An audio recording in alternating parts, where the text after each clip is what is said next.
Hello friends, ഏതോ ജന്മകൽപ്പനയുടെ പുതിയൊരു വീഡിയോയിലേക്ക് എല്ലാ കൂട്ടുകാർക്കും സ്വാഗതം. അങ്ങനെ നമ്മുടെ ശ്യാമാണെങ്കിൽ ആകാശിനെയും കാത്ത് റോഡിൽ ഇങ്ങനെ നിൽക്കുന്ന നേരം ആകാശ് വരുന്നുണ്ട്. ആകാശ് ശ്യാമിനെ കണ്ടതും ഒന്ന് പതറാണ് കേട്ടോ. എന്താ എന്ന് ചോദിക്കുമ്പോൾ ആകാശ് നിങ്ങൾ എന്നെ വല്ലാണ്ട് തെറ്റിദ്ധരിച്ചിരിക്കുകയാണ്. അപ്പോൾ തന്നെ ആകാശ് പറയുന്നുണ്ട്, സോറി, നിങ്ങൾ വിശ്വസിക്കാൻ എനിക്ക് പറ്റില്ല, എനിക്ക് എല്ലാതും എന്നോട് പറഞ്ഞിട്ടുണ്ട്. എനിക്ക് അവനെയും ആ ശ്രുതി വല്ലാണ്ട് തെറ്റിദ്ധരിപ്പിച്ചിരിക്കുക. എല്ലാവരുടെയും മുന്നേ ആ ശ്രുതി അവളെ വിവാഹം കഴിക്കാൻ ഞാൻ പ്ലാൻ ഇട്ടിരുന്നു എന്ന് പറഞ്ഞില്ലേ, അതൊക്കെ പച്ച കള്ളാണ്. അവളുടെ ചേച്ചിയെ വിട്ടു നിൽക്കാനൊന്നും അവൾക്ക് പറ്റില്ല. അതുകൊണ്ട് നമ്മുടെ വീട്ടിലെ മരുമകളായി കഴിയാൻ വേണ്ടിയിട്ട് അവൾക്കൊരു പ്ലാൻ ഉണ്ടായിരുന്നു. അശ്വിന് ഏതായാലും അവളെ കണ്ടുകൂടായിരുന്നല്ലോ. പിന്നീട് അവളുടെ ചായ്വ് എന്നോടായി. കുറേ പ്രലോഭിപ്പിച്ചപ്പോൾ ഞാനും എൻ്റെ മനസ്സും ഒന്ന് ഇടറി എന്നുള്ളത് സത്യമാണ്.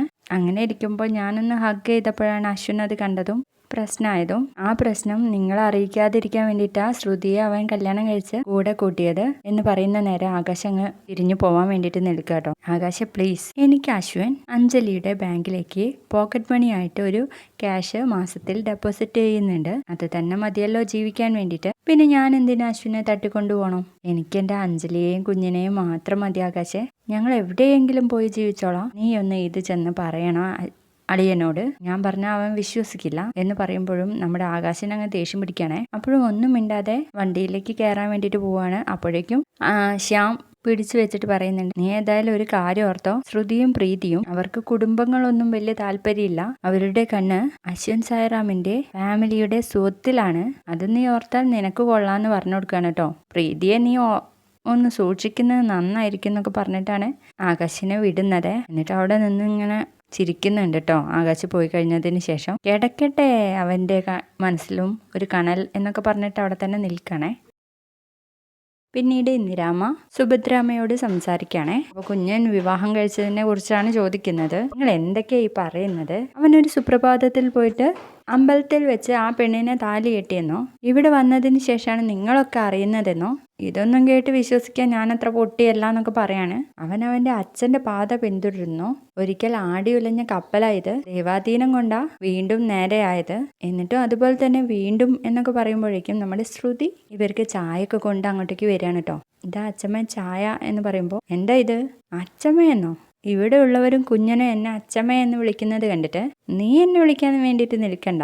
കണ്ട പെണ്ണുങ്ങൾക്ക് കയറി വിളിക്കാനുള്ളതല്ല എന്നെ അച്ഛമ്മ എന്നത് എന്നൊക്കെ പറയുമ്പോൾ നമ്മുടെ ശ്രുതിക്ക് സങ്കടാവാണ്. അപ്പൊ സുഭദ്രാമ്മ പറയുന്നുണ്ട് കേട്ടോ, അവളെങ്ങനെ ചീത്ത പറയണ്ട, അവളൊരു സാധു കുട്ടിയാണെന്നൊക്കെ.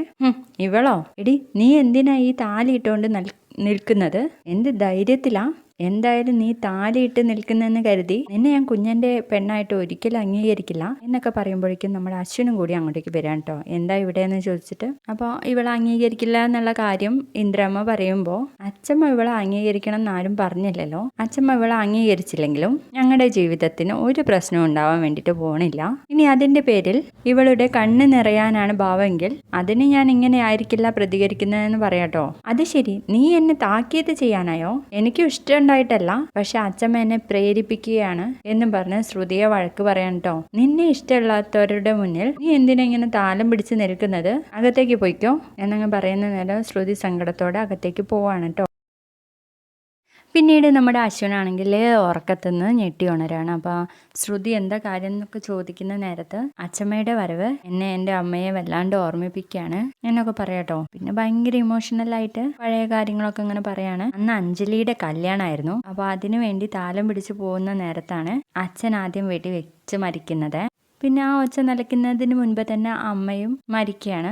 അപ്പോൾ അതൊക്കെ പറഞ്ഞിട്ടാണ് കേട്ടോ നമ്മുടെ അശ്വിൻ ഇമോഷണൽ ആവുന്നത്. അപ്പോൾ ശ്രുതി നല്ല ആശ്വസിപ്പിക്കുന്നുണ്ട്, സാർ അതൊക്കെ കഴിഞ്ഞതല്ലേ, ഇനി അതേക്കുറിച്ച് ഓർമ്മിപ്പിക്കണ്ട. അങ്ങനെ ഓർക്കാതിരിക്കാൻ എനിക്ക് കഴിയില്ല. അച്ഛമ്മയുടെ മുഖം കാണുമ്പോൾ തന്നെ എനിക്ക് എൻ്റെ അമ്മയുടെയും അച്ഛൻ്റെയും ശവശരീരങ്ങളാണ് ഓർമ്മ വരുന്നത്. അന്ന് ആ ദിവസം പട്ടടയിലെ തീ കെട്ടടങ്ങുന്നതിന് മുൻപ് ചേച്ചിയുടെ കൈ പിടിച്ച് 8 വയസ്സുകാരൻ നടന്നു നീങ്ങിയത് എനിക്കങ്ങനെ ഓർക്കാതിരിക്കാൻ വേണ്ടിയിട്ട് പറ്റില്ല എന്ന് പറഞ്ഞിട്ട് കരയുന്നുണ്ട്. ആ സമയത്ത് നമ്മുടെ ശ്രുതി ആണെങ്കിൽ ചേർന്നിരിക്കുന്നുണ്ട് കേട്ടോ അശ്വിൻ്റെ കൂടെ.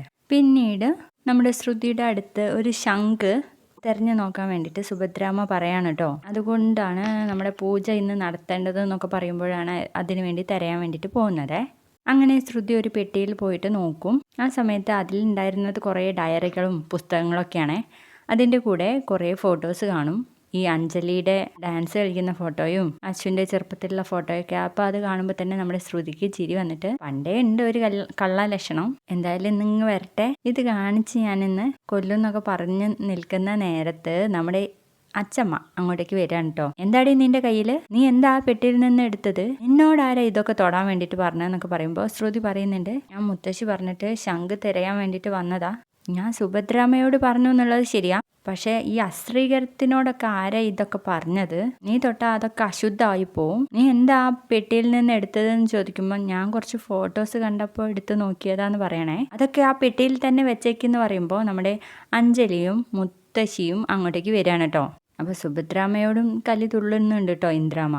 നിങ്ങളോട് ഞാൻ ശംഖ് എവിടെയെന്ന് ചോദിച്ചത് ശരിയാണ്, പക്ഷേ ഈ നെത്തോലി പെണ്ണിനോട് അതെടുത്തോണ്ട് വരാൻ ഞാൻ പറഞ്ഞോ? ഇല്ലല്ലോ. അപ്പോഴേക്കും നമ്മുടെ അശ്വിൻ വീണ്ടും വരികയാണ് കേട്ടോ.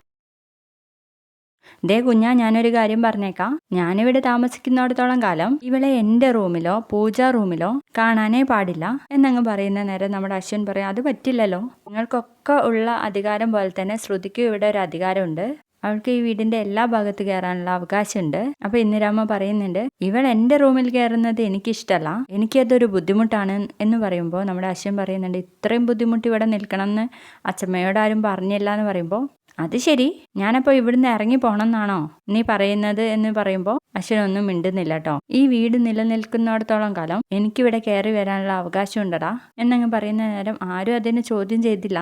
പക്ഷേ നിങ്ങളുടെ ഒരു കാര്യത്തിന് വേണ്ടി ശ്രുതിയെ ഇവിടുന്ന് ഇറക്കി വിടാനൊന്നും എനിക്ക് പറ്റില്ല എന്ന് പറയാട്ടോ. അങ്ങനെ ഇന്നത്തെ എപ്പിസോഡ് വലിയ കുഴപ്പമില്ലാത്ത രീതിയിൽ അങ്ങ് പോയി. വീഡിയോ ഇഷ്ടപ്പെട്ടാൽ ലൈക്ക് ചെയ്ത് സപ്പോർട്ട് ചെയ്യൂ. ബൈ.